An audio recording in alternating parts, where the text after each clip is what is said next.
Мөнәвир Закиров очрашуга үзе белән тагын 3 кешене алып килгән. Алар алданган клиентлар.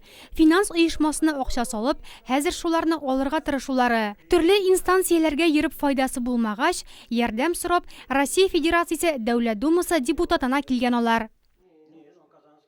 Бу дөреслекне эзләп без инде йөрибез где-то 2 ел.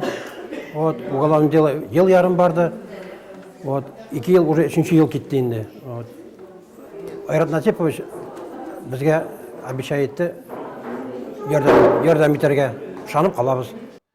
Мөнәвир Закиров кебек депутаттан ярдәм өмет итүчеләр байтак. Нурлатта Бердәм Россия сәяси партиясенең 15 еллыгы уңаеннан гражданнарны кабул итү декадасы дәвам итә. Бик күп сораулар булды, төрле сораулар. Бөтенсе җиңел түгел. Кайбер сораулар алар реально депутат эшен дип әйтергә була. Кайбер сораулар ул менә кешеләрнең җан яна.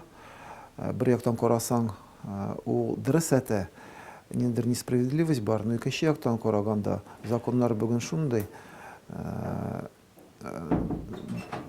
Бөтен кешегә якын дөреслекне җиңел генә табырга булмый.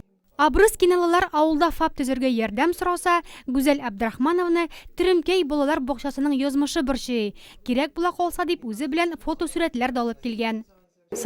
Балалар бакчасы 1980 елда төзелгән. Хәзер аңа капиталь ремонт кирәк. Тәрәзәләрне, канализацияне алыштырасы бар.